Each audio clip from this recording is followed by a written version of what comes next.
need to, do a job when it comes to people presenting. Presenting Well, let's and start. commenting. Well, let's start with let's start with this now.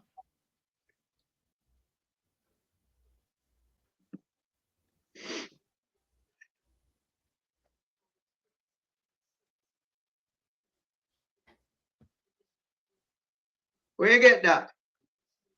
Just watch it, man, and listen. We can't hear nothing. We can't see it. I was alive that time. I think I remember this too. 62, 64. That's right after independence. That's before the Queen come or after the Queen come.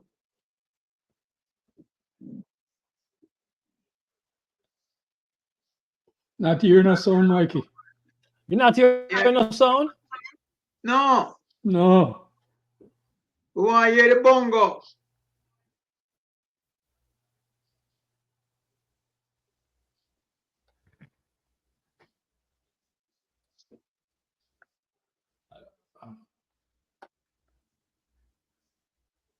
Let me start this back again. And turn up the volume. Turn it on. It's on. For you, but nobody else.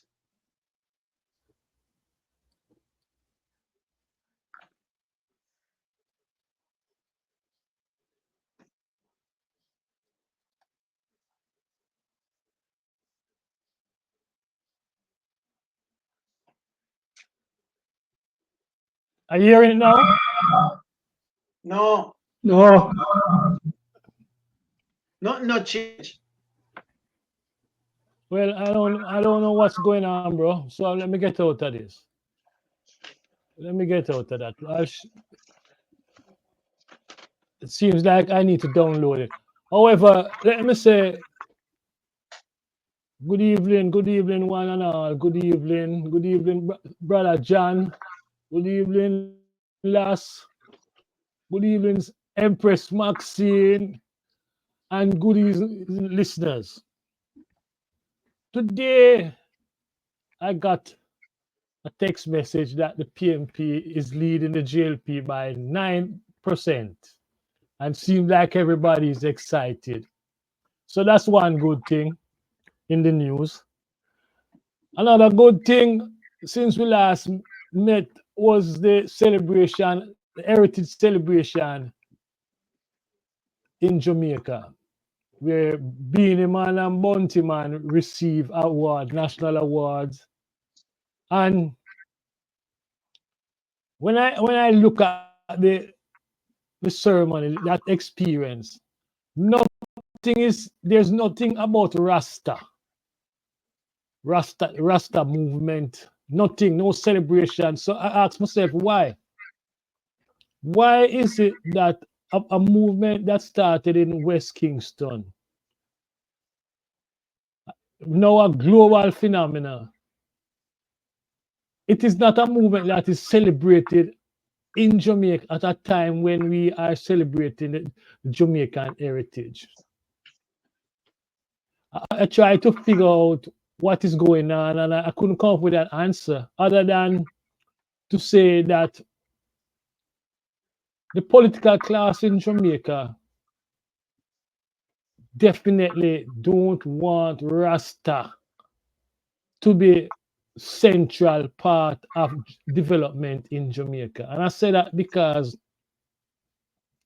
in the 60s, you had man like Rasta Brown who ran against Eddie Siaga in 1961 election. And since that time, we have heard the Rasta movement saying, well, I'm not into politics and what have you. So I invite Maxine to join us today in a discussion around this topic. Why the Rasta movement is not involved in the political process in Jamaica. A movement that is globally accepted, but yet still somehow the political impact of the Rasta movement on Jamaican is not celebrated. And I hope Maxine can help me to answer a question. Why? Why after 1961 the Rasta movements seem as if it diverged from its mission that was declared by Sam Brown? Why? Last is a man from Trenchtown. Well, he's not here. Seem like him jump off. Where's brother Last? Well, he's not here. But Maxine, I don't know why the Rasta movement is not involved, and I hope you can provide some answers today. Because I really think that there's discussion about a third force, a third party. Some folks are now showing a willingness to vote for a third party. And the question is, could the Rasta movement be that third party? Yet again, the members of the movement say Rasta don't deal with politics. How do we move towards gaining their participation? What should we do? John, I can't see your face, bro. I'm seeing, although he's a Rasta man, it's only the ball that I'm seeing. So I don't know what's going on. Maxine, can you help me answer it? Why this negative attitude towards politics in Jamaica by the Rasta movement? Why? What could have caused that? Considering that 1961, Sam Brown was an activist and he ran in West Kingston for that seat, ran against Eddie Siaga and the PMP, represented. What caused that shift? You have spent a long time amongst the Rasta movement. You're a leader within the movement. Can you help me answer that question? Well, just to give greetings first to the Water Vibes audience and to my fellow panelists. Well, I myself, I'm a political science major out of the university. In 1974, actually, I entered Barnard College. Hold up a minute for me. Maxine, hold up a minute. John, we're not seeing your face, bro. Yeah, man, I am seeing my face. I can tell when I can be seen. My face is right there. Come, we need your full profile. Yeah, we See need a there? profile, John. Full You profile. have these little circle. You have to fit your head in the circle and my head big. No, we don't want to fit. Continue, Maxine. Continue. Right. Just to give a political descriptor. I myself, prior to adhering to the faith, was a political science major and was inspired to be such based on my appreciation of what was happening to Black people around, both in Jamaica, less so in Jamaica, but once I came to the States in the 70s, obviously I got focus on the Black Power movement and what was happening to the whole Black civil rights, etc. So, and then at the same time, there was a lot of African liberation movements, particularly in South Africa, the southern part of Africa, Zimbabwe, in Angola, and South Africa, which Jamaica again was highly involved with because of our culture, the same Rastafari culture that we're reasoning on was a major inspiration to the African liberation struggle globally and to countries all over the world. They understand the Rastafari and or reggae to be a major source of their inspiration and their thought processes.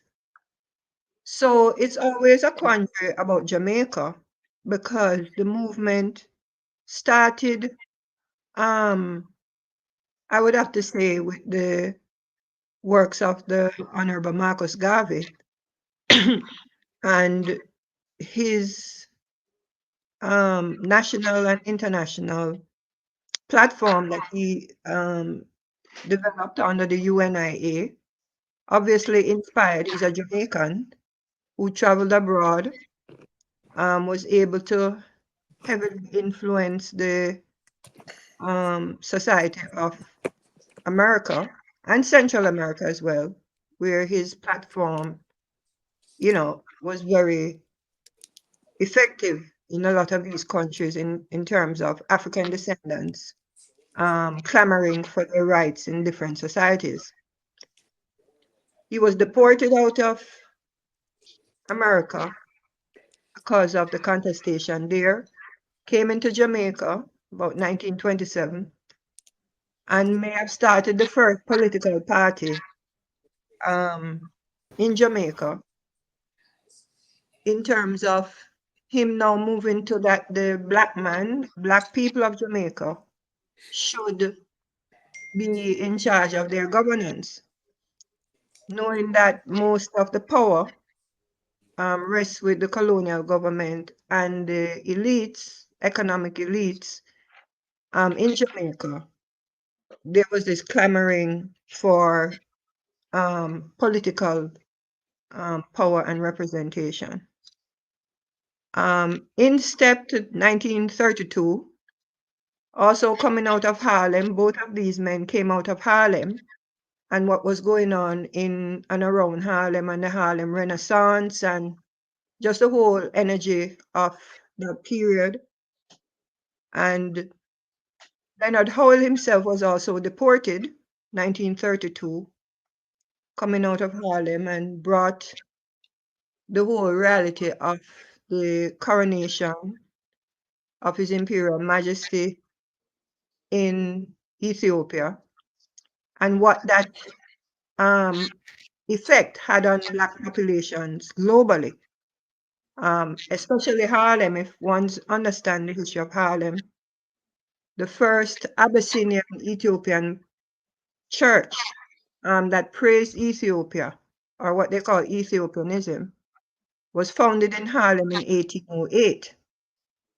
And Ethiopia and the church, culture and the church was a bedrock of the African American communities in terms of as a people developing their identity post emancipation period of the late 1860s coming down.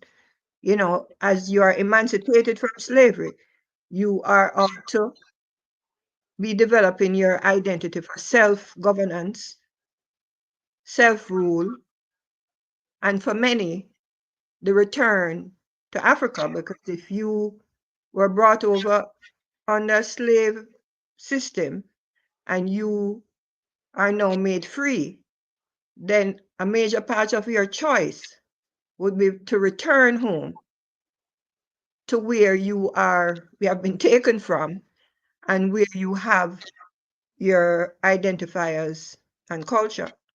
So several movements were started, even really started two countries, Sierra Leone and Liberia, were countries that were developed over this concept of the return of the Africans to their homeland based on the fact that you were taken away and so you should return or have the right to return.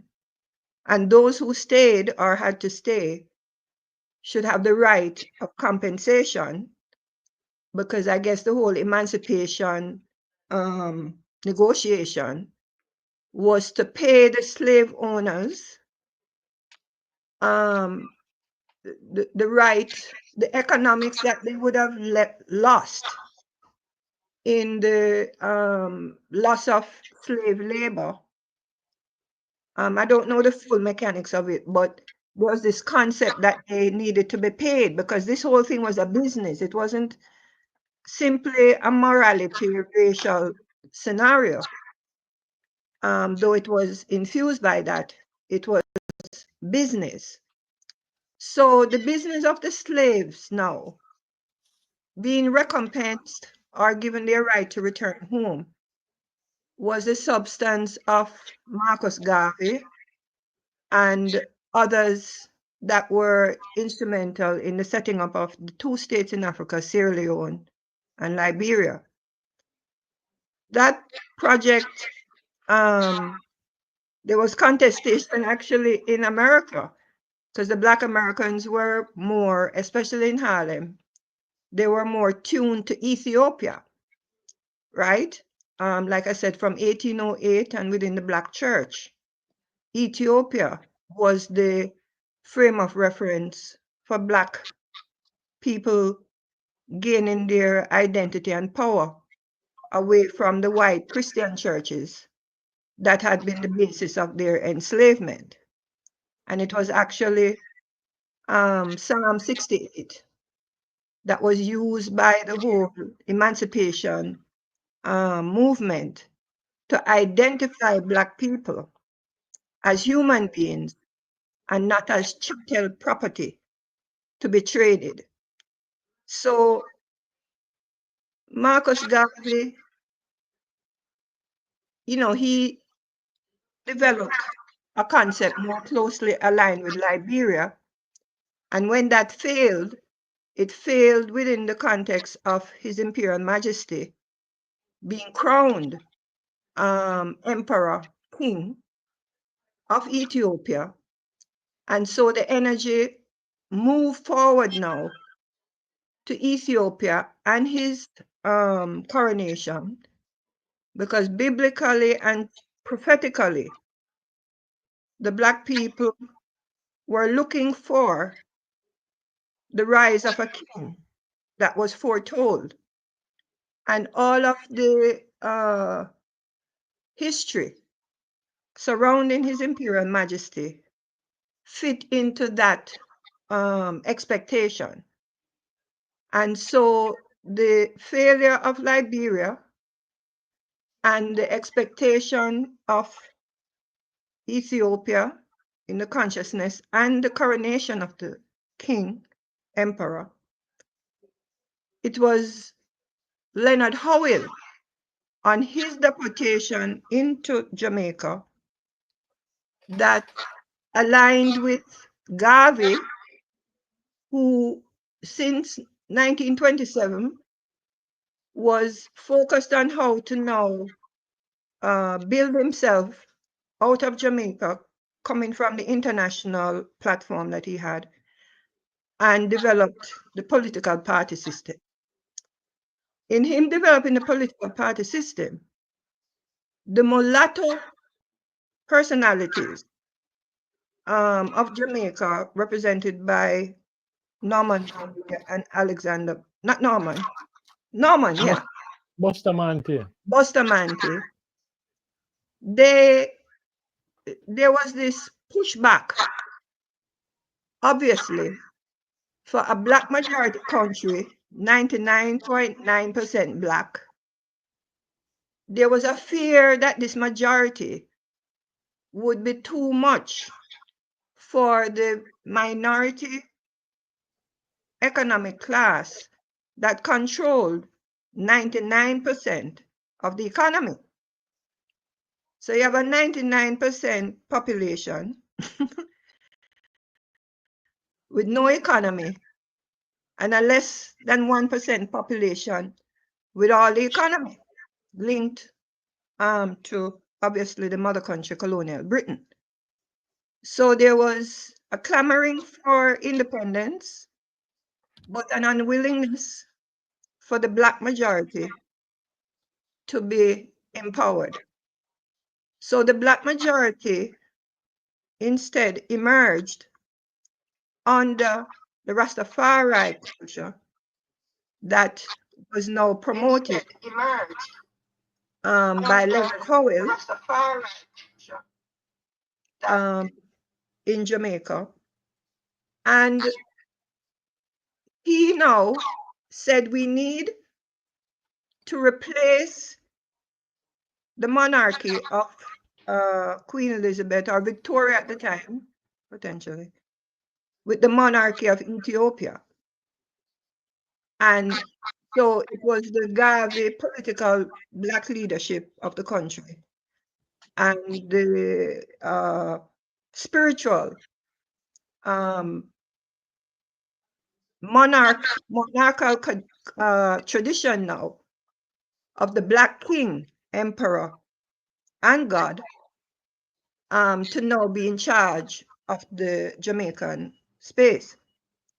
So obviously he was sent to several times, sent to the asylum. He was imprisoned for sedition. That is Howell. Howell, Leonard Howell. Yeah. But this is happening parallel to what is happening with Marcus Garvey, who is now put into, I think he was running for office in the KSAC, because I think that is how the whole political thing started in Jamaica. And this is where the black/mulatto clash started to occur. And but Maxine, the question before you, I think we're familiar with that history. But the question before the panel, Maxine, is this. In 1961, we saw Sam Brown starting a movement. In the 1970s, we saw the Rasta movement participating in the Michael Manley approach. Okay. Since 1980, it seems as if the impact of the Rasta movement or the Rasta movement got diverted. Why did this what I'm happen? saying, why I was Make her just go through. I think people will Okay. find what she's saying interesting. Okay, continue, Maxi. All right, in 1944, when the black man got the right to vote in Jamaica, because all this time with Howell and Garvey, who eventually had to leave Garvey, Jamaica, leaving Howell, and the Rastafari movement at that time.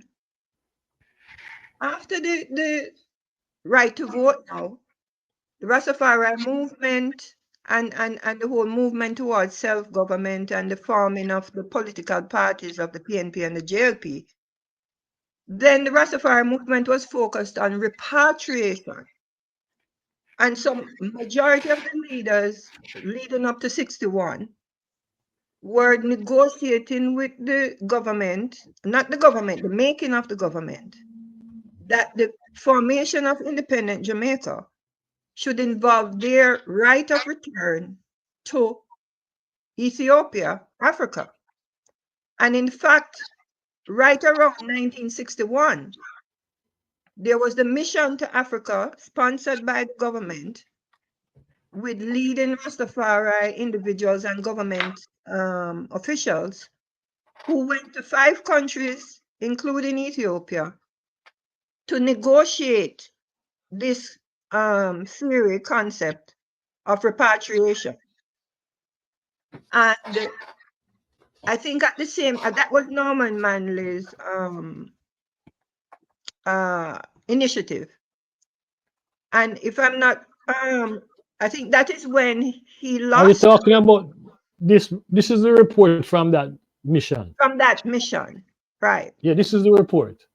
Right.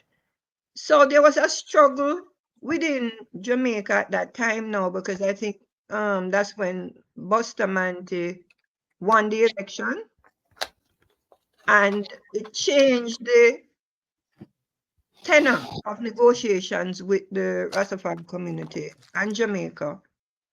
And so I would have to say at that period is the rise of Sam Brown, within this movement of thinkers or activists within the Rastafari movement, as to where the focus should be. Should be the focus on Jamaica or the focus on the right to return, which they had been engaged with the government to the point of this mission to Africa and the negotiations with the states of Africa on how to effect this repatriation. The independence constitution and what occurred 1962 did not incorporate this. I think it, in fact, it led to the what we now know as the Coral Gardens massacre, where all of this energy was more now we have to suppress the Rastafari movement again now in Jamaica and in the Jamaican politic in order to settle the out of many one people governance structure that was now agreed or signed on to in this 1962 independence constitution.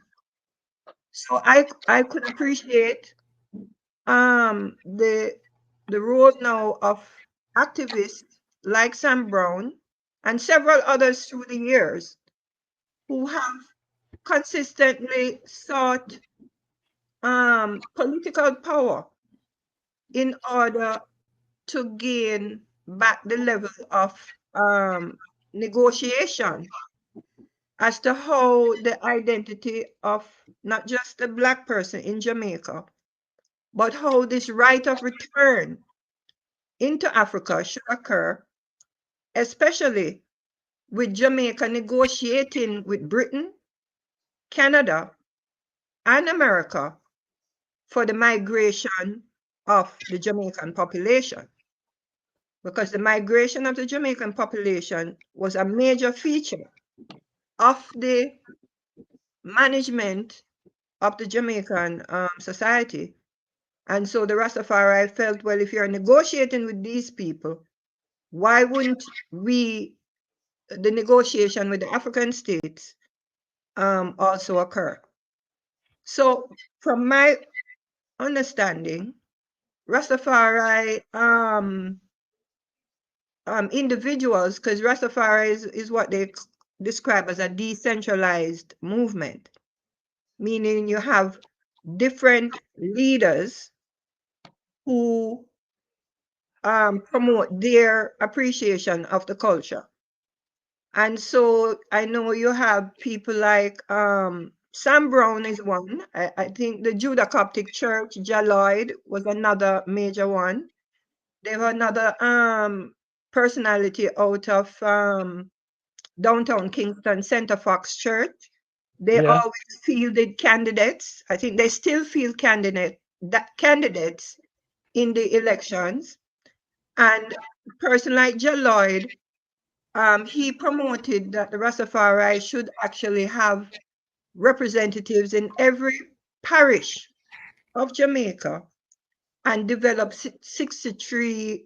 In fact, Jaloid and the Judah Coptic Church, when there was only one party that was, I think the PNP had withdrawn, they actually put in a manifesto, I think it was in the 1980-81 period, as to the Rastafari government, as to how the ministers of agriculture, that the community should be projecting to take control of the Jamaican political system in order to effect change. What happened earlier, I think when you mentioned with the 1970s, the People's National Party was able to absorb, it wasn't so much Rastafari leadership, but I think at that time, the Rastafari, especially the 12 tribes of Israel, as an organization of the Rastafari movement, had accommodated more university people, uptown people, to be included in the movement because their idea of being a Rastafari was not as strict as the Nyabingi order, which is the more central identifier since the 40s, the mid 40s, as to what the Rastafari faith should be focused on. So my understanding is that in the 80s, what seemed to overtake the movement is actually the reggae prophets and messengers. Most importantly, the success of Bob Marley, where the Rastafari culture and movement, it spread everywhere. It was accepted, but in a more diluted form. It is more influential than it is practical, especially on the ground in Jamaica. And I think the Jamaican status quo also promotes this. There was a benefit for the musicians to be seen more as the, front of this culture. And certainly the tourism and all of these, it was a big scenario of benefit for the society. And so there became a more acceptance of the Rastafari as singers, but not as activists. And in fact, if they seem too activist, like what happened with the whalers, they were targeted, you know what I mean, to be assassinated and removed. I know Peter Tosh went through some very brutal confrontations with the government. Certainly, Bob Marley is renowned for, the confrontation that occurred, with the whole assassination attempt and the Smile Jamaica, and the linkages between the Rastafari and the Dons, because that is the most feared coming together in Jamaica is of the Rastafari community and the Dons of inner cities. Should they combine their influence on the population, it would very much interfere with the status quo that we have. So now, it is interesting because my involvement with the music and how I think, my background, it has reached a stage where the wealth generated by the culture is seeking to find its owner in Jamaica, which is the movement, not the artist. That is what I have observed in my last, 2 decades, that there's a struggle now for the culture to be in charge of its wealth. And when I say in charge of its wealth, by coming in charge of its wealth, it will be able to create practical institutions and engagement, on their own terms.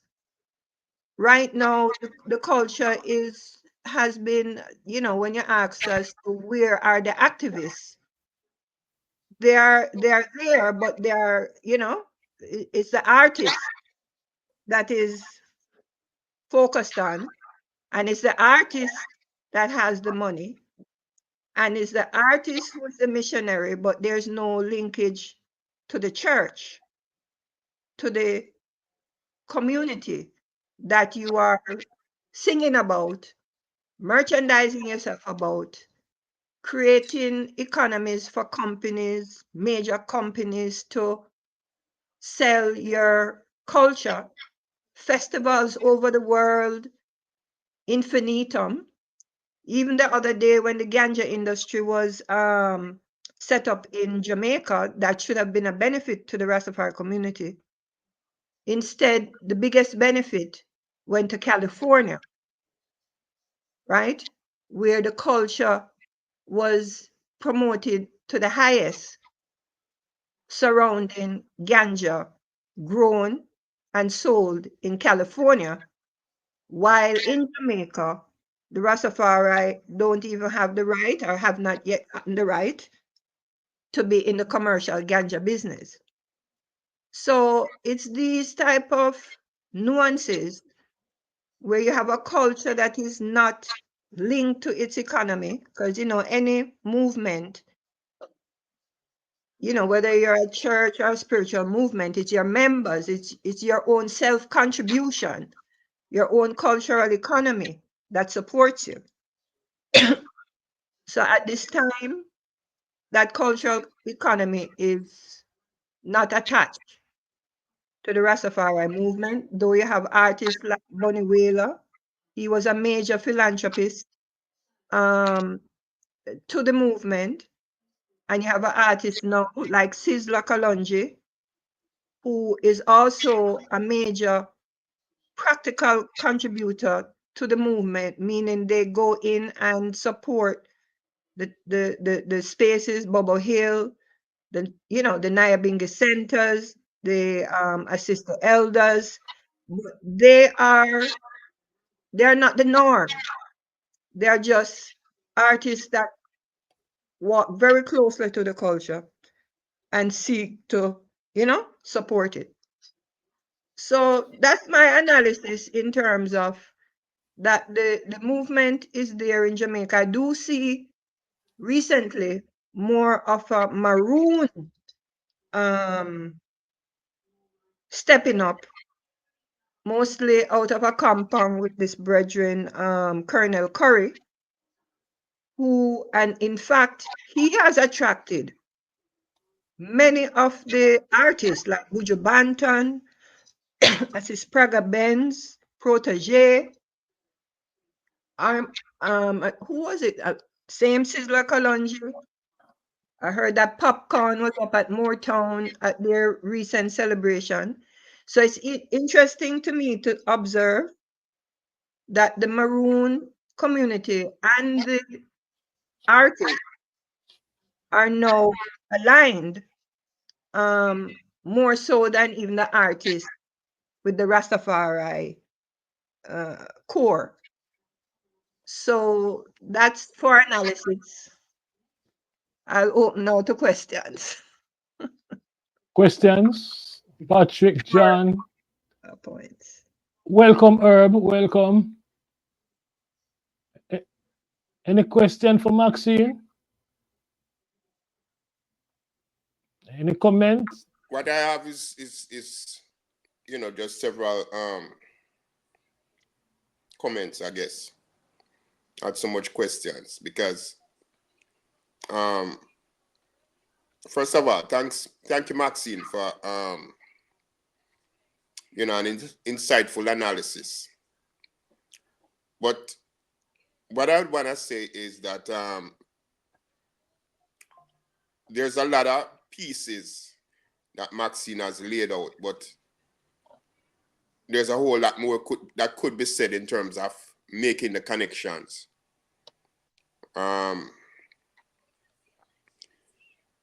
It's interesting, but when you think of the Rastafarian movement per se, you can't really have a clear understanding and full study of the Rastafarian movement without having a deeper study of the slave movement,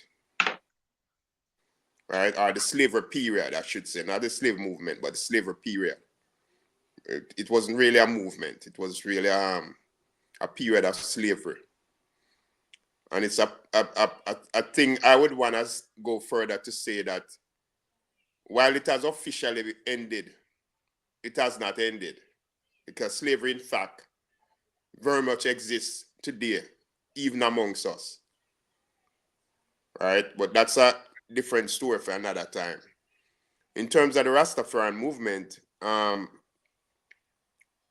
Maxine, you touch on it, but I would want to say that there are several Rastafarian denominations, right? And when I say that, it's quite similar to the Christian denominations where, based on the understanding of one's own philosophy, right, around the Rastafarian movement,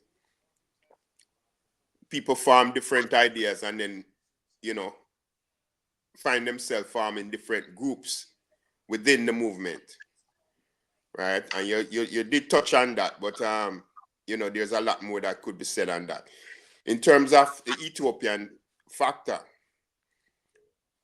one, I think, to me, the most important thing about Ethiopian connection is that when you think of Africa, right, the motherland, it is motherland to all of us, but it is of particular importance to us, Black people, right? Because we are the real sons and daughters of Africa.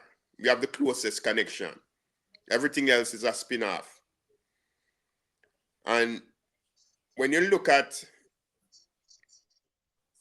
the history of the continent,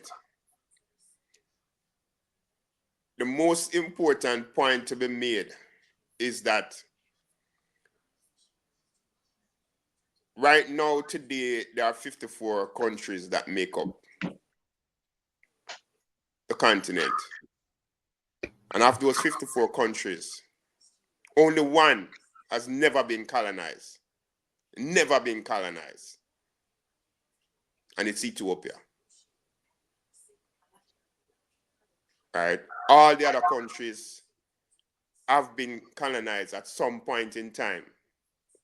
Right? I went through some changes. Right? We don't have the time to go into all of that now, but that's, to me, is one of the most significant reasons why the Ethiopian movement, why Ethiopia, right, bears such significance in terms of Rastafarian movement. And then the words Rastafari, right, it is to be clearly understood. It's actually two words. It's Ras, Tafari. Tafari is really a city in Ethiopia. And Ras means king,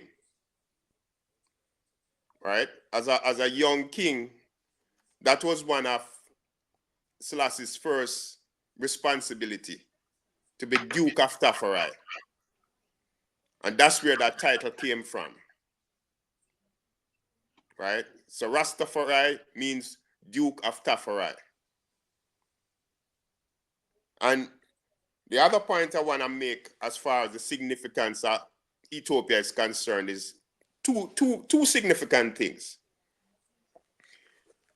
The Christian Bible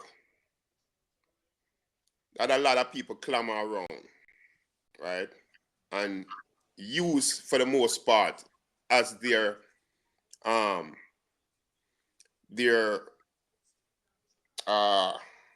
I guess you could call it their what's the word I'm looking for? Their beacon of their philosophy is the Bible. And the Bible really came out of Africa. Right? This is something which the ordinary Christian is probably not even aware of. Right? The Bible came out of Africa. And the Bible is one of the most studied books across the world. Now, the important thing to note about the Bible is that there are over 300 versions of the Bible. Think Patrick, about this. Over 300 versions. Patrick, I think we are going off topic. No, I'm not going off topic. No, I'm very much on topic. hear me. I have to make this point to bring out what I'm saying. Right?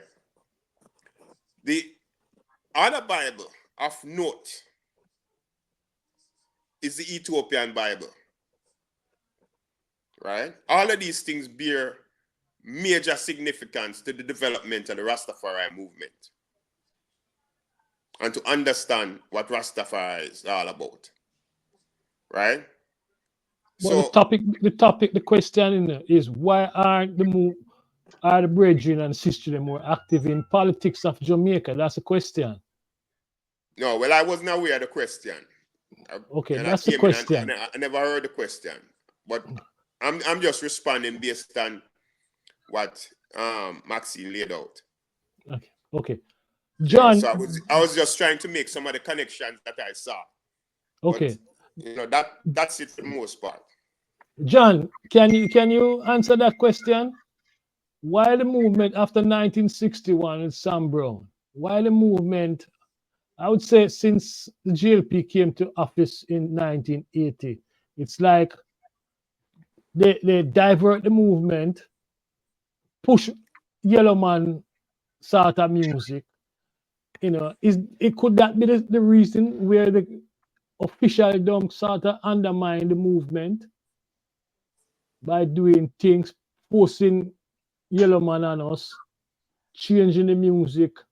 So it moved from the strong Rasta current in the 70s to the dancehall of the 90s, and you see cocaine and all sort of thing. Could that be the reason why, John?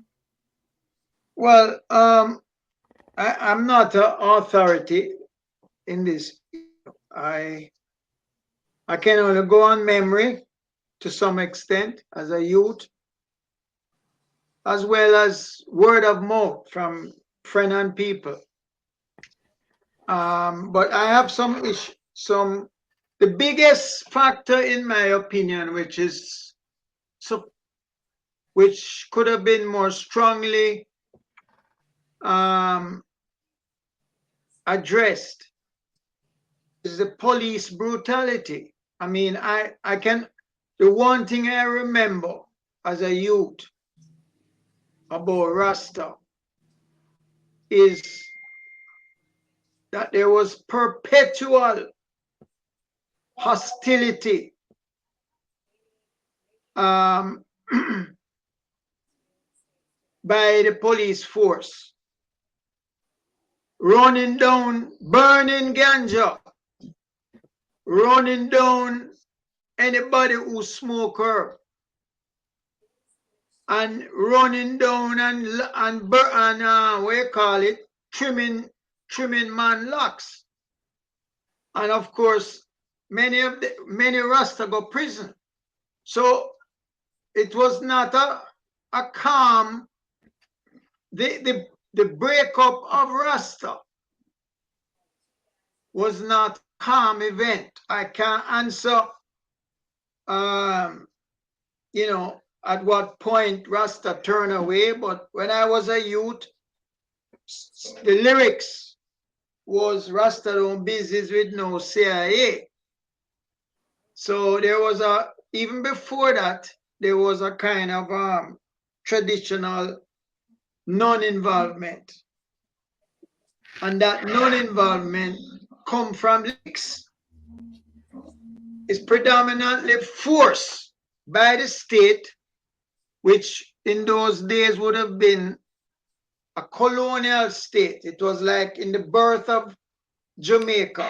All of what Maxine talk about occur in the 60s, in the early period of the Jamaican state. So without knowing the chronology of all the events, I think it's worthwhile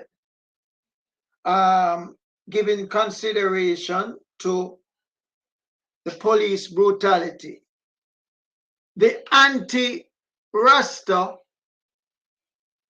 well, the mention of the Coral Gardens massacre, I don't recall. I only know there was a big,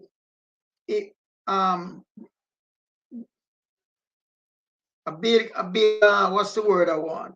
Incident, and in many cases among workers, even for the formation of the PNP.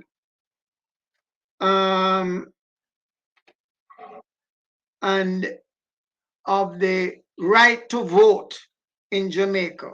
These were all events that involve continuous struggle and blood on the street.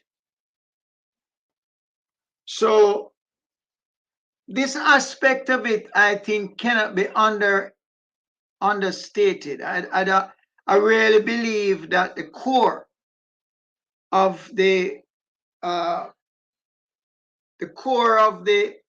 success by the middle class, and especially the British ruling class, is really the white people who are still in charge.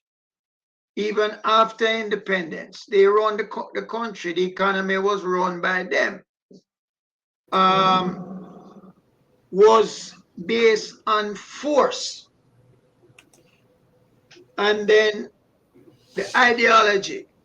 I, as a youth, which many people don't know, I made a speech at my school, blooding the Back to Africa movement as a high school youth, saying, oh, where that come from, and some youth was selling a bang, and there's a girl that was in the school with me. She was like the Rasta of her ear wrap up and thing. I can't remember her name right now. But she in high school was selling the Rasta newspaper and progressive ideas. And I, as a newly elected prefect, make a speech against the Back to Africa. Prefect. Make a speech against the Back to Africa. Prefect. Oh, yeah, but you have some kind of voice.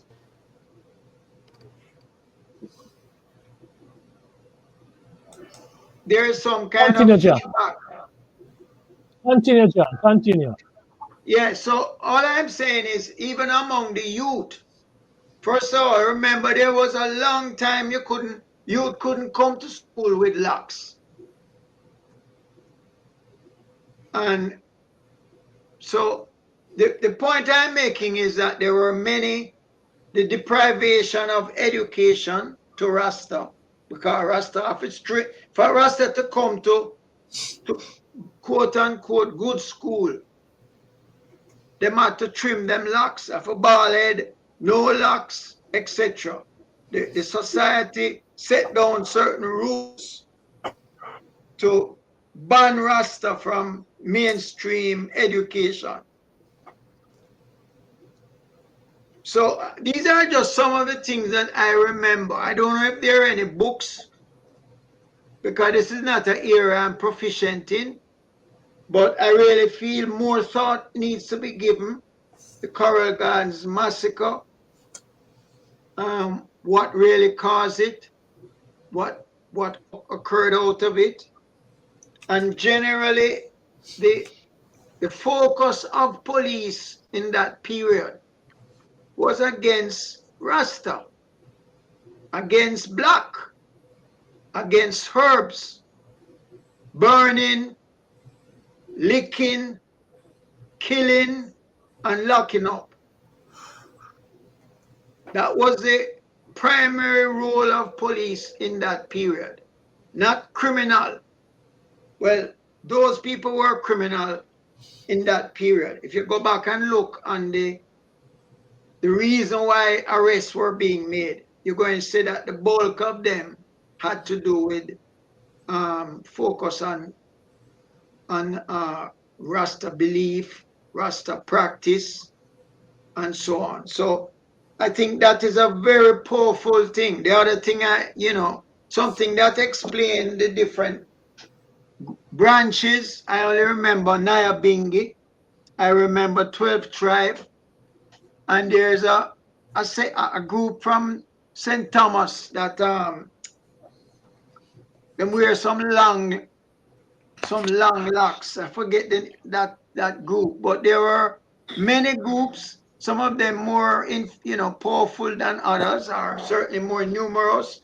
I don't really have a knowledge of them. I can't recall all of them now. But that is my only comment. I think we can't underestimate the violence, the force that was brought down to break up and to neutralize Rasta. Herb.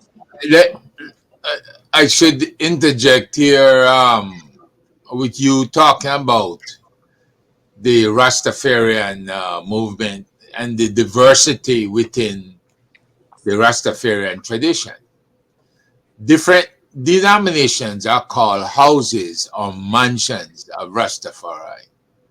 Three of the oldest and most significant are the 12 tribes, Bobo Shanti, and the Nyabingi order.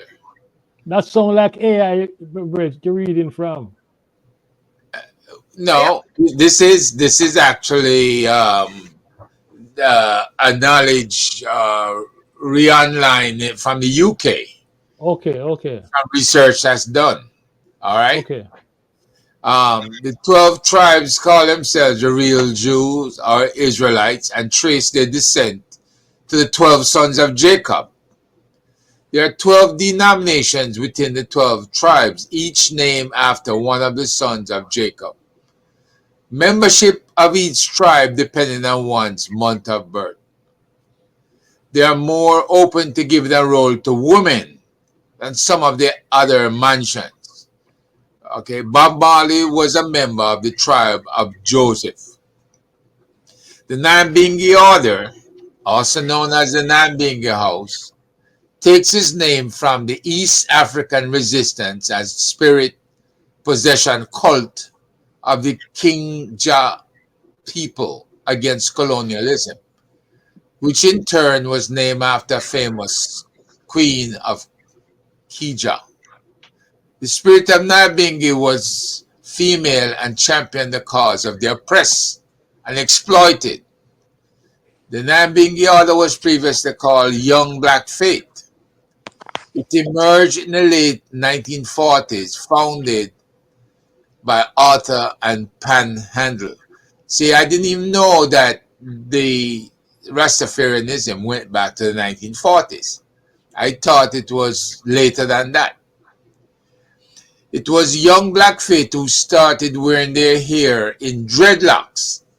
They were more militant than the early Rastafari, taking their inspiration from the Mau Mau colonial resistance in Kenya. The Nyabingi order leadership is by elders and those who show the initiative and desire to lead. There is no formal structure for choosing elders beyond this form of self-selection. The group founded by Prince Emmanuel Edwards are known as Bobo Shanti, the Ethiopian National Congress or Bobo Dread. Shanti refers to the Ashanti, the African tribes from which the majority of Jamaicans, and that's West Africa, Ghana, the majority of Jamaicans are said to descend. They are one of the strictest Rastafarian mansions, forming more of a formal church than the others. Prince Emmanuel is regarded as a god, part of the Trinity, with Ali Selassie and Marcus Garvey. The Bobo refer to him as Dada. The Bobo see themselves as a priestly order of Rastas. They have a more formal church structure with a specific church building, services from sundown Friday to sundown Saturday. They prostrate in silent prayer at meetings. They live in a self-sufficient commune on Bobo Hill outside Bull Bay in Jamaica. They wear their dreadlocks tightly wrapped in turbans and clothe themselves in priestly robes. After Prince Emmanuel's death, they split into three groups, all of which live on Bobo Hill, that's outside of Bull Bay. Some Rastafari groups exclude white people, viewing themselves as having no authentic connection with Africa. However, in recent decades, the right Rastas, as parts of the movement, have moved black supremacy to seeing all races as just children and the unity of all people of the world. And they might be referring to the Coptics, which we know impacted Jamaica and the state of Florida Okay. somewhere around the 70s. So, Hold a pin. Hold a pin. I want to read something to Maxine and get a response. Okay. In 1961, Sam Brown published a manifesto.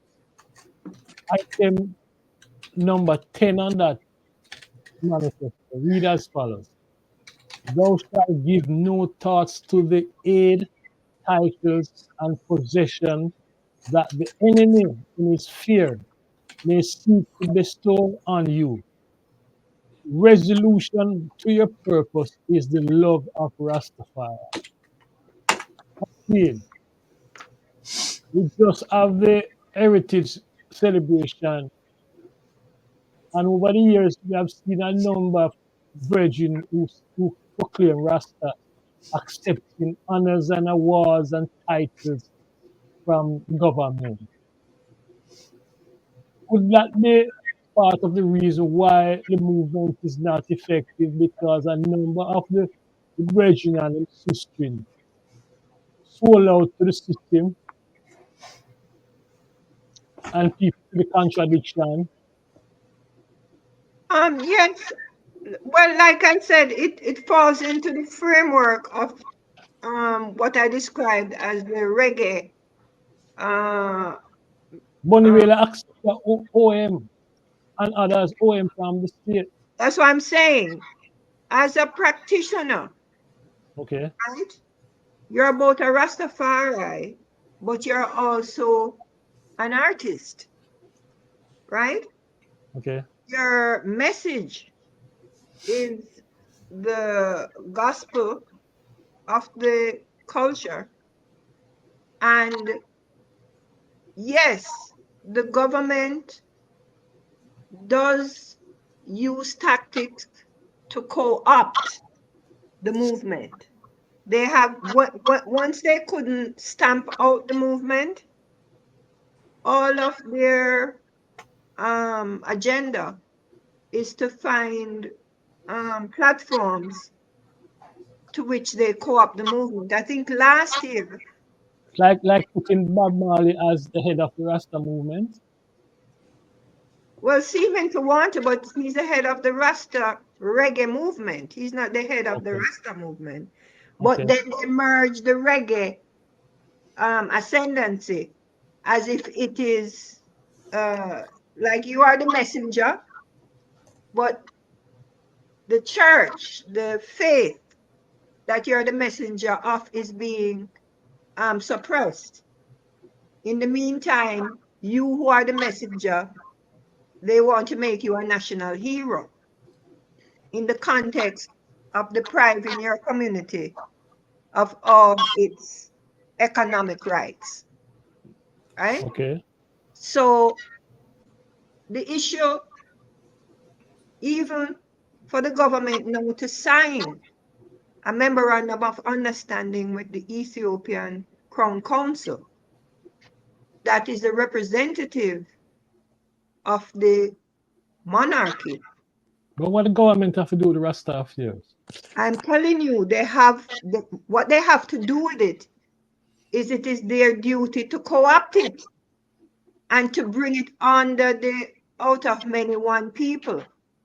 And So this MOU, what is this MOU about? the MOU was signed in competition with the Rastafari community seeking its own MOU with the Crown Council. If the Rastafari community sign their own MOU with the Crown Council, then the ownership of the symbols that are being traded commercially to the tune of billions of dollars, pushed by the Jamaican music industry, will not come to the community. It will go to the government, right? You sure? Not the So, Marlies? well, Malis, I mean, the Malis as individuals, you know, you have to understand who But owns the Bob's the, Malis. But Bob's the Green seems to be the one behind all of this. Yes, but that's what I'm saying. If when we speak, we must see the layers, Okay. right? As to who owns the products and services represented by the Mali image and promotion. The Mali family gets a share of that. But you have to understand that the majority of the economy that is driven by the Mali mystique is neither owned by the Mali family, you know, so to focus on the Mali family, and when you say Mali, we need to be clear that we're talking about the owners, not even the family, potentially not even the government, but the larger lifestyle industry complex of the world, I right? think So you saw the Mali film the other day. They came in and they spent millions and millions of dollars to create a movie. And if you understand how much money was made based on that movie, selling the lifestyle goods and services attached, then you realize where the economy is and who owns it. And so there was a question that was put to me, and I said, in relation to the national hero of Bob Marley, is to say, well, which of the Bob Marley is a national hero? The personage or the economy? Are we not promoting, giving another platform for the economy of Bob Marley to be earning another hundreds of millions of dollars by giving him this hero status? Meantime, the people who are seemingly, who is going to benefit? Who is going to feel good? How is the Rastafari community going to feel about nationalizing Bob Marley? You understand? Coming to the question that you asked about Sam Brown and these titles that were given. But Maxine, isn't it that you have other figures in the Rastafarian movement in Jamaica today that are actually the leading principles of Rastafarianism? For instance, Miguel Lorne, Annette Henry, Jelani Naya, Russ Aya V. Those names may not roll off people's tongue like Bob Marley, but they pretty much represent academic, cultural, and promoting Rastafarian principles and practices. Because Marley, of course, is not around to do that, and his family members, quite frankly, are not doing it. So it falls on these individuals who are identified as the leaders of the organization and the movement that are actually doing the promotion of Rasta principles and culture. Or they could be doing the protection of the status quo of the, because the Rastafari matrix are complex. Right. At this point, you have people who are protecting the status quo to make sure that it doesn't emerge as a force. These are persons, because the University of the West Indies and the personalities emerging are held at great heights of suspicion. You understand? Because Yeah. they are not at the forefront of these negotiations, especially around the economy. Why What? isn't no? What I'm saying, last year, you know, they gave Leonard Howell an order of distinction in posthumously, right? And it is my thinking that they gave Leonard Howell, who is considered the father of the movement here in Jamaica, that distinction because they want to set the pathway for the national hero status of Bob Marley. So you can't say you're going to give him hero status and the leaders of the movement are not given any recognition. These are the type of card games that Mike is asking about in No, but relation to. Maxine, if I can just say one thing here, because I think a vital piece that you leave out, right, is that when Bob Marley passed, his estate, he passed, he was intestate. He never made a will, right? And for that reason, his whole estate came under the administration of the government to really work it out. And that finally was worked out between the government and the Marley, Rita Marley and the SIP and the Marley children. And Chris Blackwell. Right? And yeah, and Chris Blackwell. Now, the thing about it is that all of these things have a lot to do with how the whole administration following that is conducted. Right? Because all of that came through, you know, a certain agreement or certain agreements. And it was never a settled issue because even with Peter Tosh and Bunny Wheeler, right? It's, you know, rivalries developed and all of that because he really was talking about the Wheelers brand. That's really what it came down to, right? So all of these things had impact on you know, the government being involved and the government having some kind of authority over what happens. Double the margin that Joe Biden Wait, had wait a just second. 4 years ago. Where's that sound coming from? Mike, you must have on No. Go ahead. I'm trying to reach last. Go ahead. I Okay. agree, Patrick, because a year or two before Bob Marley died, as he was ascending into the stratosphere of being a star, Jaloid, as a member of the Judah Coptic Church, and as I said, he was one of the very, smart activists that were moving, approached him for a percentage of his income to be given back to the Rastafari community. These discussions actually started. He was referred to Chris Blackwell by Bob, and within that time, Bob got sick and, as you said, died without a will.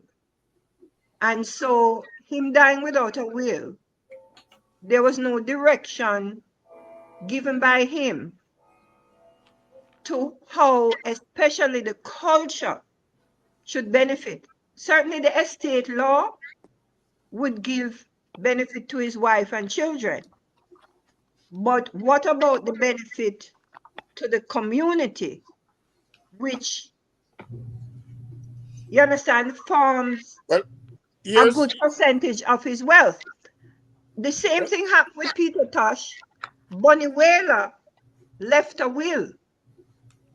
And in his will, he directed a share of his estate to the Rastafari Nyabingi order. right? So it will be interesting to see how Bunny's will now have a retroactive effect on the music use of the Rastafari culture. But it indicates that if, as you said, Bob Marley had left a will, that just like how James Brown, Nina Simone, major activist artists, sometimes they left the whole estate to a charity in relation to their, you understand, their Yeah, but here's the thing, Maxine. This is how a number of other players got became involved as well. Because even as Herb mentioned, Miguel Lawn, right, who happen to be a real good friend of mine as well. He's a lawyer, right? And he's also a Rasta, right? So that in itself is how he became involved in the whole affairs, right, surrounding it. yeah, he was representing Bunny Wailer. Yeah, but I mean, he goes back. He quite frankly, I think he might have been associated with Bob as well. I'm not absolutely sure of that, but his association, I'm pretty much certain that his association goes beyond Bunny, right? I just think that regardless of what it is, whether the conflict or what have you, amongst the brethren and the different houses, I strongly believe that the Rasta movement can play a much more important role in the society, reaching out to young people because young people, most of you them respect Rasta and they will listen to the Rasta man. But there's no attempt to to bring the Rasta man to the table to help resolve some of the problems that the challenges that the Jamaican people face. You know, gang membership is a major problem in Jamaica, and the Rasta man can help in that area, reach out to the youth. Them, but it seems as if somehow they don't want to involve the Rasta man. Well, You Well, know, they here's just it was de-linked, you know.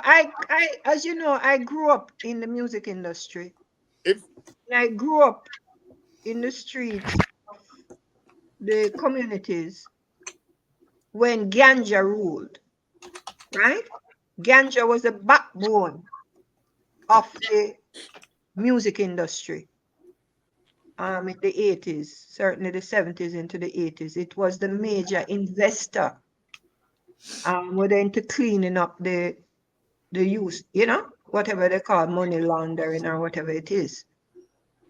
But ganja and the herb houses in the communities were all reasoning um, spaces. And I saw the difference as even a practitioner myself, but you know, within the music industry.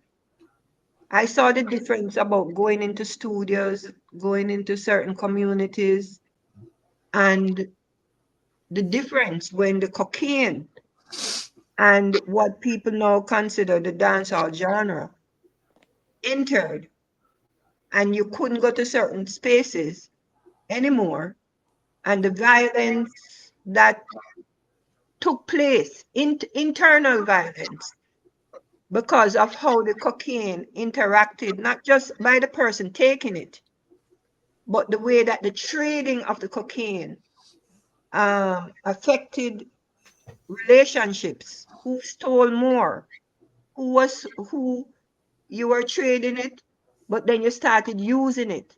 So therefore, you couldn't trade it how you're supposed to trade it because you're taking too much of it. And then the person who give it to you to trade have to kill you.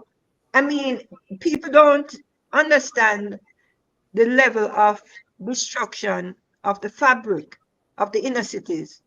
that occurred with the introduction of the cocaine trade into Jamaica. And because it wasn't a natural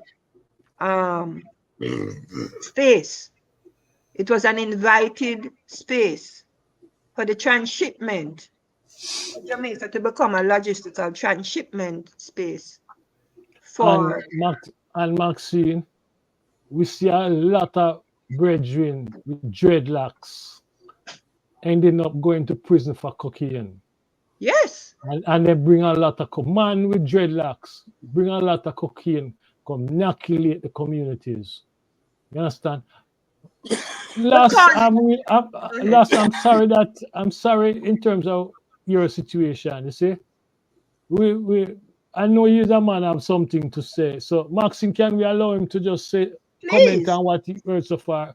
Last, please, Before I he just speaks, want to say something though hold before on. last even speak. Before Michael, you Patrick cut me speaks, off. You cut me off when I tried to respond with Maxine, right? Because you asked a question or comment, and I was commenting, and you said I was off topic, so I never got a chance to even respond to the question. since you're going to talk now, can I ask Mr. Nito if we can direct some of our comments, if not all, what would be three key things that we can include on the manifesto, on the People's Manifesto in respect to the Rastafarian movement? Remember, we have a section on the manifesto about the black community, and that is where we all agreed we would need to input. So I wrote down what you said a while ago about including Rasta in the community governance. That is just one point. I mean, I'm listening to the conversation. I would like to include two or three points that would be of bearing in the context of today's Jamaica, where the Rastaman is concerned. There is clearly an economic issue, but I don't hear what the answer is. I don't know how it sounds like it's a huge economic issue in terms of all the different music and Rasta that involve in music. How can that be?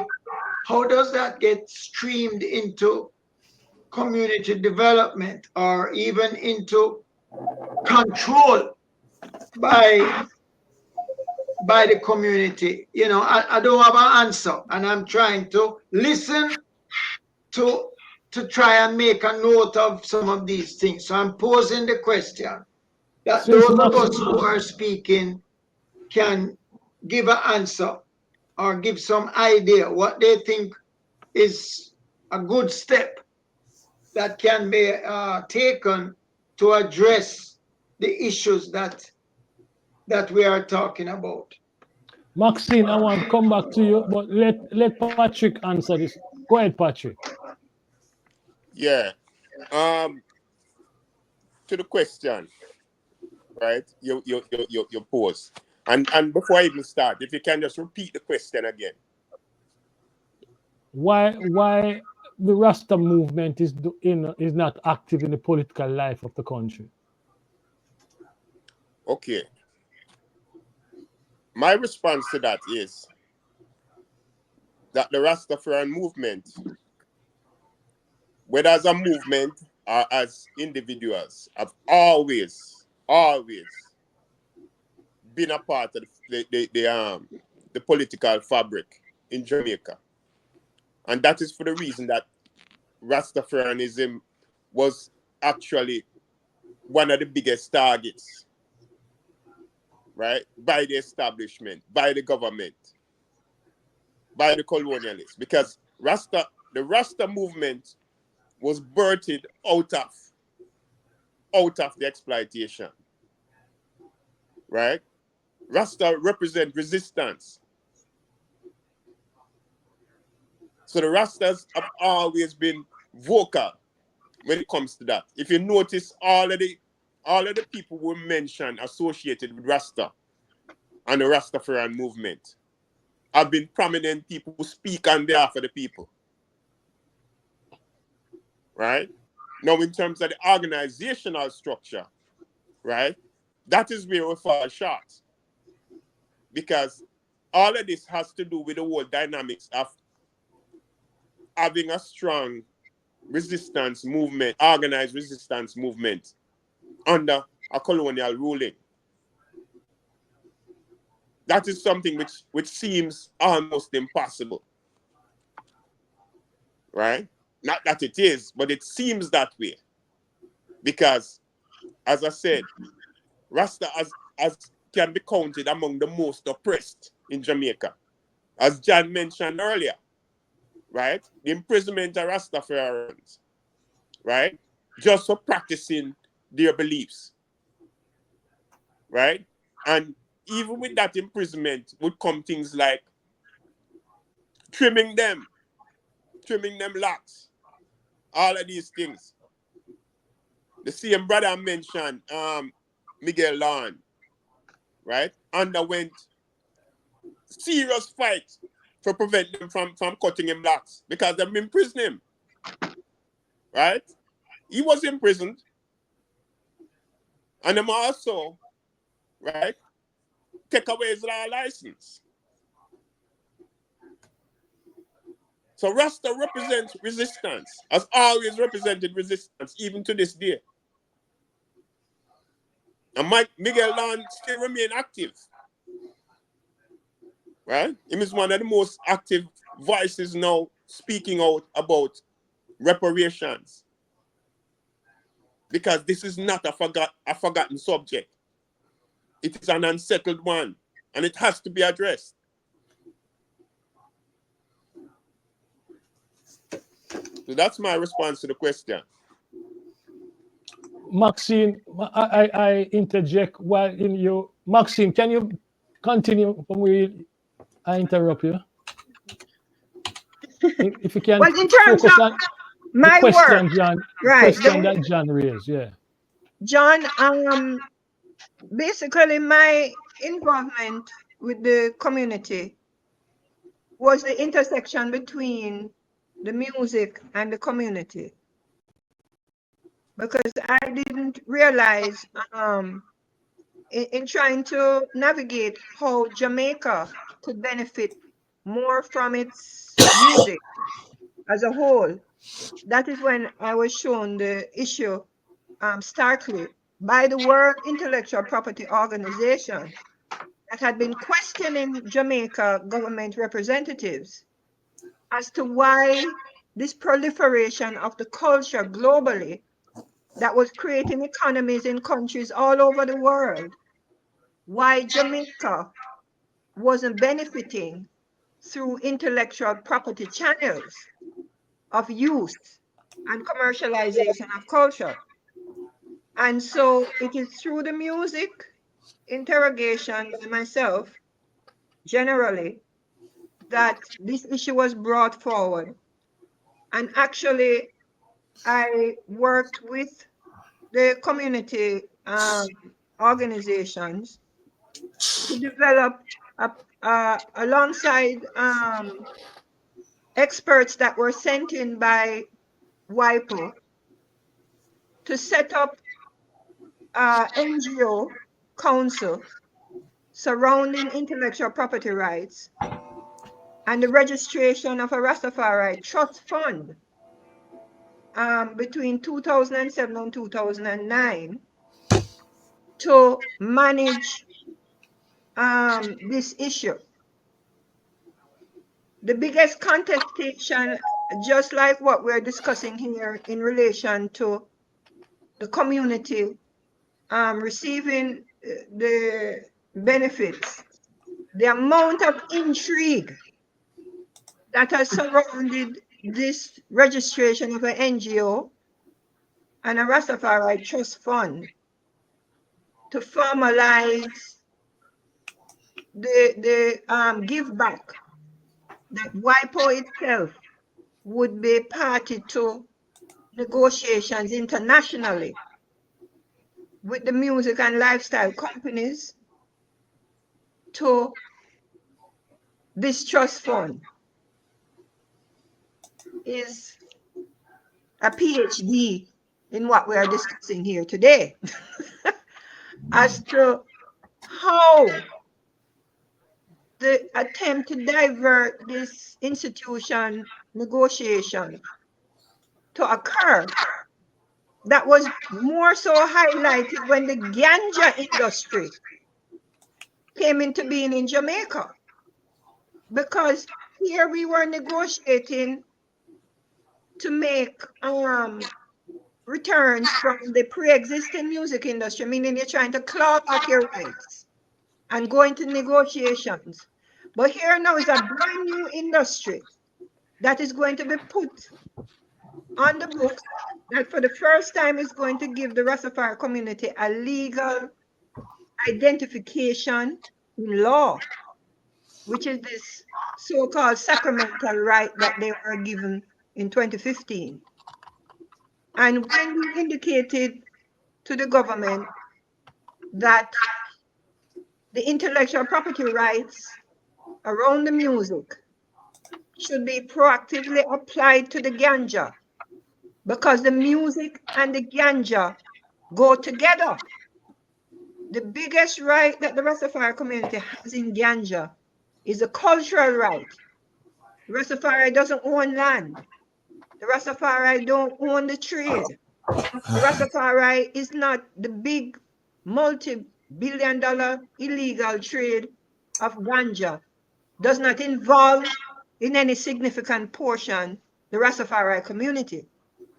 It is the cultural brand and the value of that brand that should have been protected with the ganja law based on where the negotiations around the music sat, right?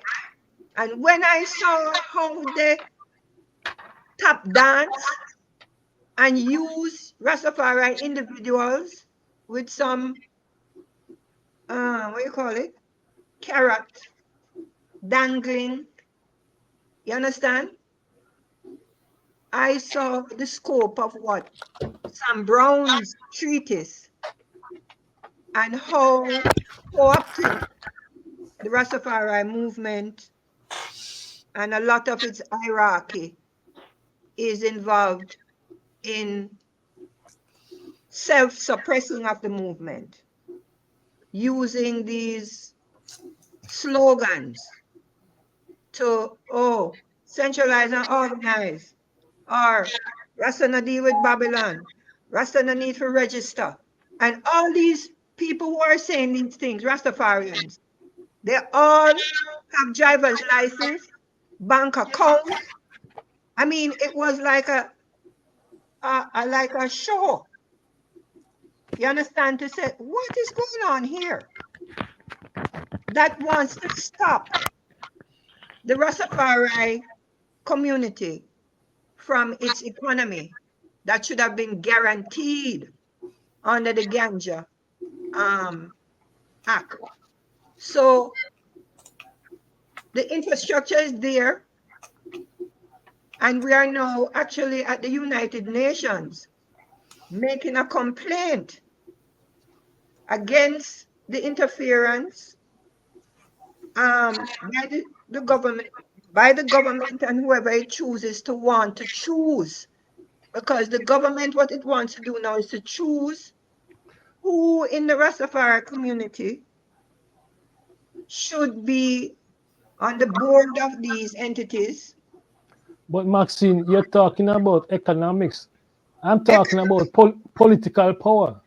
But political power comes from your economics. I have sat in Rastafari meetings with elders who don't have the money to attend, who don't have the money to make a phone call, who don't have the money to buy credit, who don't have the money to buy food, who don't have the money. With so many Rasta musicians? making That's what I'm saying. millions. The rest of musicians are not linked to the movement. They are not. It's But only one why are or we even two. debating this? This is a non-issue. I mean, What is you a laid it non-issue? out, Maxine. You laid out all of that. Yeah. Right? And I mean, it's No, I'm clear. just It's quite emphasizing evident. that I'm emphasizing that the Rastafari community has developed institutions in order to deal with this reality. And it's a textbook that has reached the United Nations to say to the government of Jamaica, you cannot interfere, you understand, with quote unquote the indigenous groups' right for self-determination and self-governance. Right? So, for example, for Carol Gardens, they said they want to give money to the rest of our community, but they would the trust fund or the money is administered by the administrator general. It's not like they gave the rest of our community the money and say, you go and put it in NCB and make up your account so that you can get your, you understand, your commission or however money is managed. They give you, quote unquote, whatever they say they're giving you through their institutions, and the money is like dead money. It's like dead No, left. but you said it. You said it. There's no economic structure for the Rastafarian movement that They you can set that it up you and can. it's malign. That's what I'm trying to tell you. The battlefield now is not about the economic structures that the community has set up. It's for the government to recognize them and stop trying to put their people in place. Let it go. It's like if Usain Bolt or Shelley and Fraser run their way into millions, right? They're coming from the inner city ghetto or some poor place. If them want I, to take their money and put in the toilet and flush it, it's their right. yeah, but Maxine, in Jamaica, you need political power to do things. And if the Rasta movement just focus on the economic aspect of their story and negate the political aspect. For example, we see Isaac Buchanan going into probably going into parliament. We have other bridges in the parliament who are wearing dreadlocks. You know, outreach must be done to talk to them brethren. Yeah, I say, listen, find out what's going on. There has to be a political dimension to the work of the Rasta movement, and that is my problem. In the 1960s, Sam Brown and in the 70s, Sam Brown, historian and other man, they were constantly in touch. Bongo Stone and all of them, man, the political dimension. But it seems like something is holding back the Rasta movement from putting in this political dimension to their work. I don't know. But Probably you can tell me why. but I think because if the directly choice, to your question, Michael. Right, directly to your question about the political structure. The only way to become part of that political structure is one or two ways, right? Is either to form a voting bloc or to have representatives, right, in the in the political structure. Exactly, that's what I'm talking about. well, I've But seen there's nothing Miguel happening Lorne, right now. Who? Miguel Lorne and other political, other Rastafarians are associated with the People's Political Party. They are? And they out of linked to the same Marcus Garvey movement. And year in, year out, they do, I don't know, like I'm saying, they do interject themselves or put up a candidate or whatever. But none of these The people don't have no money. Oh, you're going to support your ideas. You have to have a sponsor Or are you going to the people them to put money into your campaign?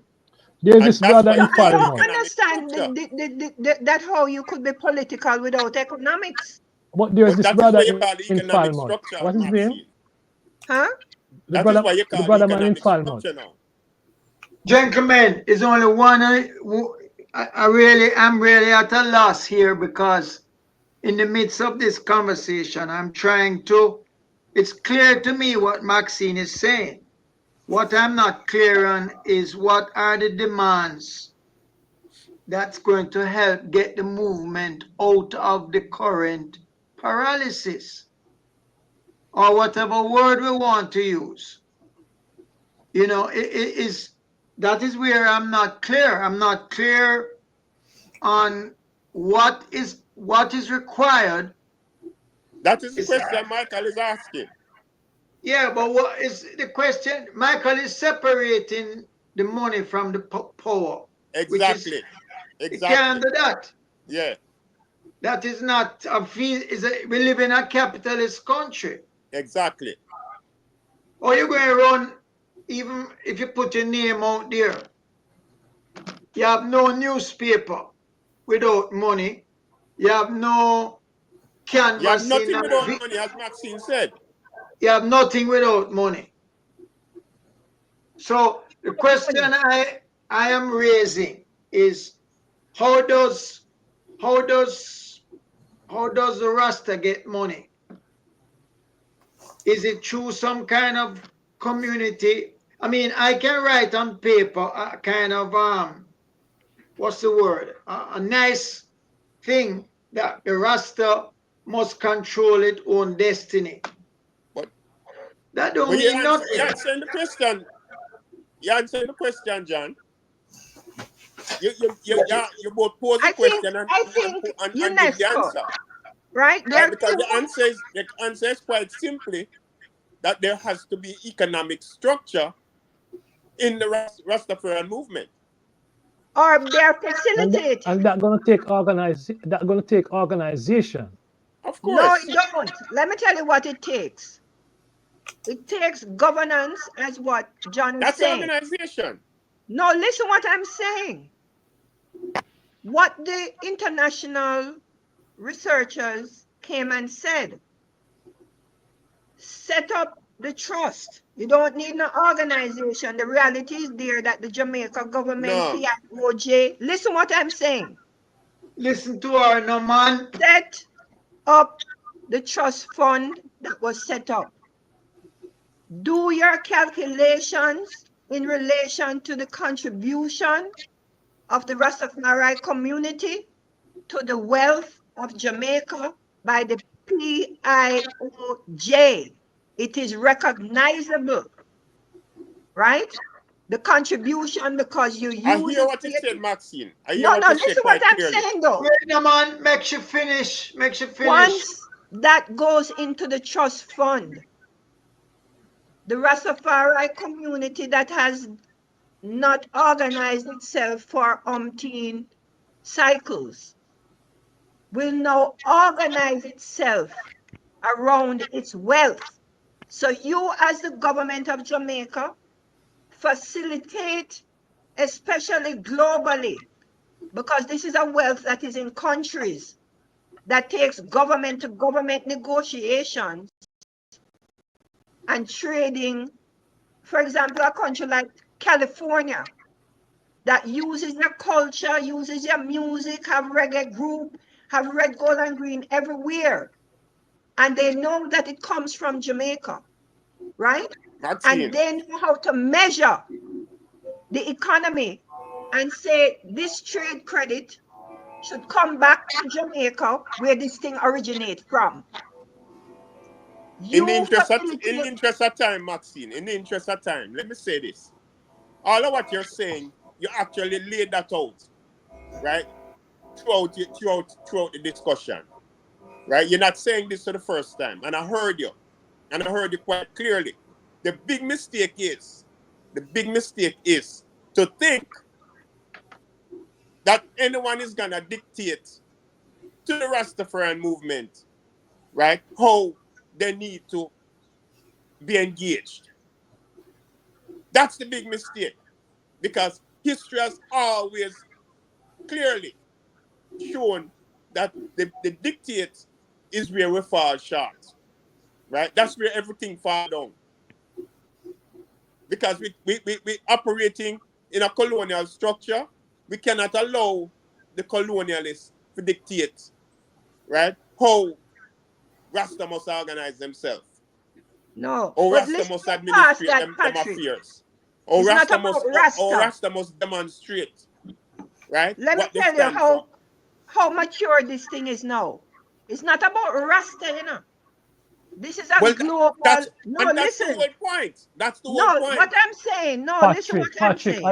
Patrick, allow her to finish what she's saying. Please. Go ahead, Maxine. Point is that these measures are related to groups globally that have been trampled on by the colonial systems and governments. These are laws now emerging out of the United Nations as to how these states must deal with these minority communities or cultural communities that have been impacted by how the state was organized.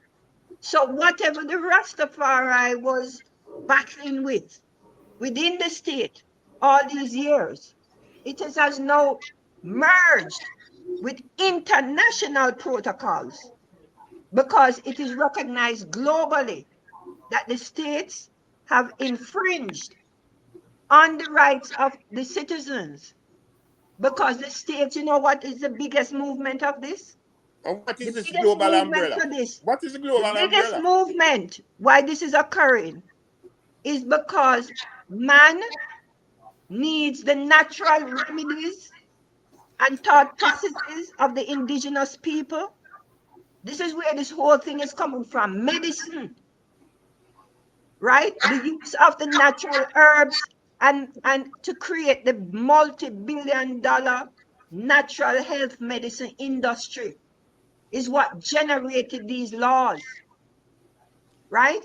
And the need to protect the community's relationship with these plants, right? So I'm explaining to you that we are discussing Rastafari in the context of Jamaica, but we are now well advanced in the process of the world. Like how we're dealing with climate change, and a lot of things are happening to humanity that they have to be But rethinking. I'm not talking about just Jamaica, Maxine. I'm not talking about just Jamaica. I'm only, go ahead. What I'm saying is that what is embedded in what you're outlining is at all times, right, the dictate of the colonialists, the dictate of the capitalists, the dictate of the government, the dictate of the establishment. Because they are the ones who is issuing the directive in terms of how things should be conducted. No, What do you, that's not exactly. No, Whether you no, want just to let call it me. the no, United Nations or you want to call it No, um it's not a matter of what you call it. What in the modern world there is such a thing as intellectual property rights, which the set up by United who? Nations. Hold on, no, it's set up by the United Nations, which is not an individual state. No. So let's use an example. If the herb in Peru is discovered to cure cancer, and people are smoking it, drinking it, whatever, and there is science that has been utilized to confirm that this herb can cure cancer. What the United Nations is saying is that the value in every country, in the case of our music, it should be money.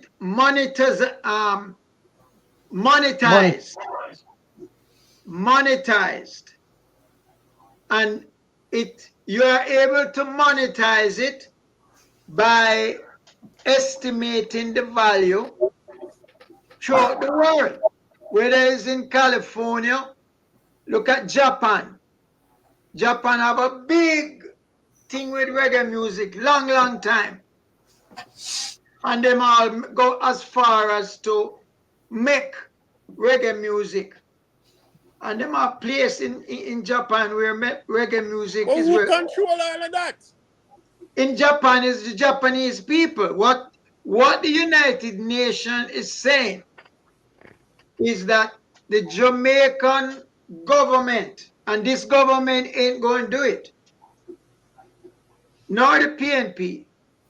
It has to be a government, a people's government, that is now saying, just like in Australia, with the Aboriginal people, who them done beat down and crush.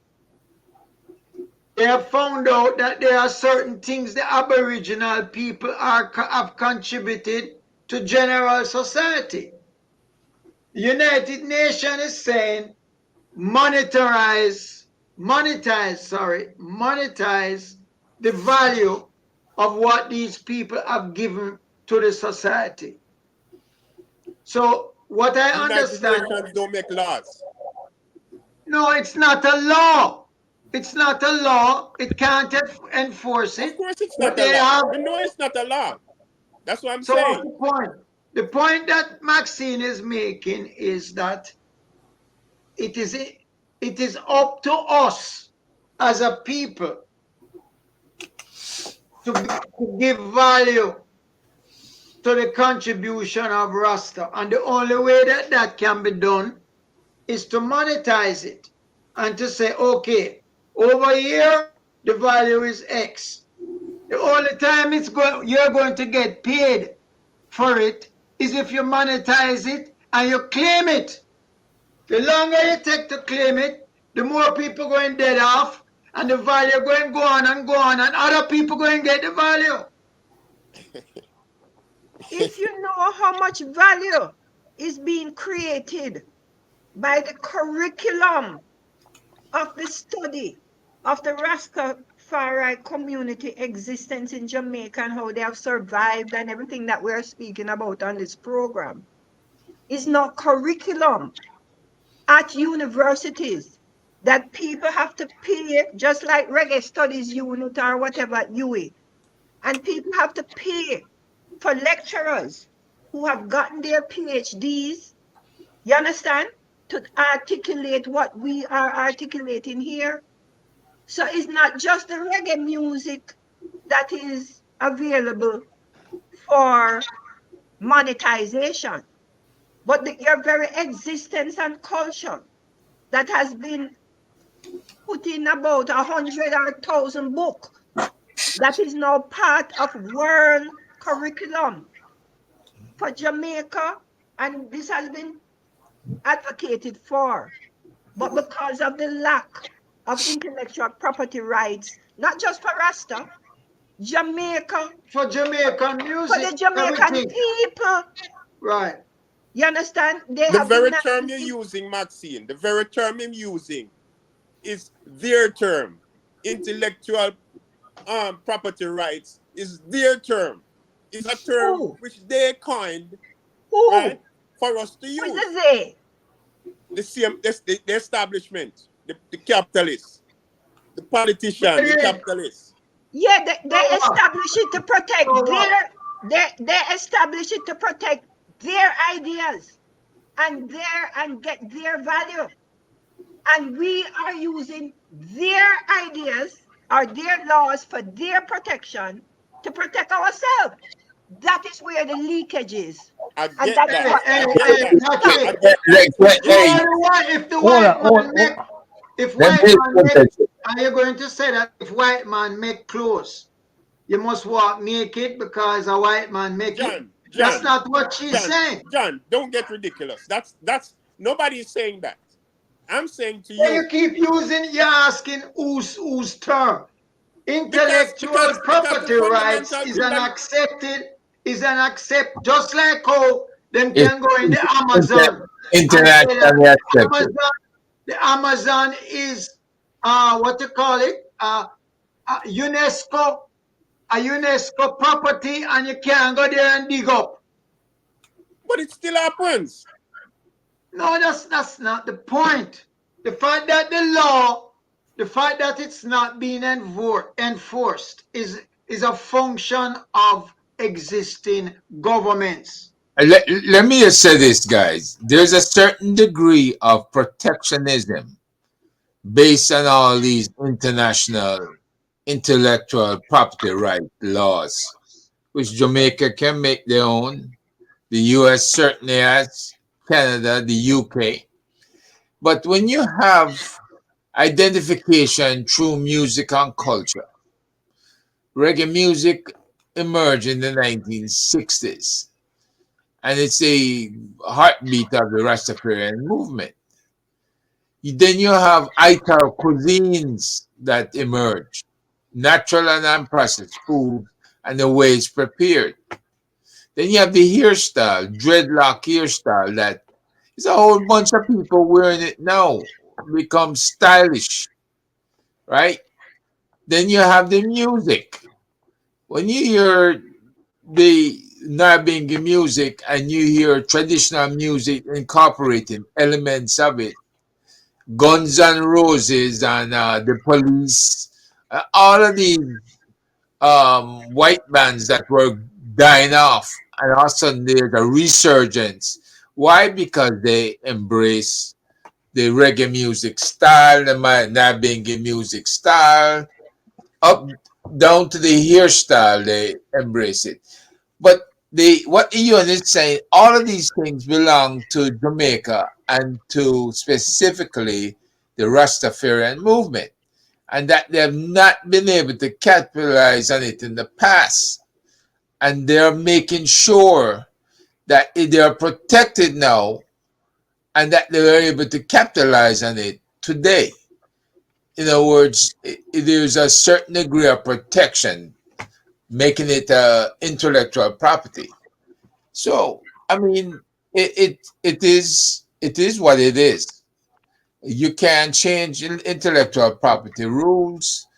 People sue over everything today. Even a little bit of let's say you can use 3 bars of somebody's music, and then you have to change it up to make it something else. And if you don't change it up, then you get sued. People sue over a little bit of music, no more than maybe 5 seconds worth of music that they think they've been stolen from their songs.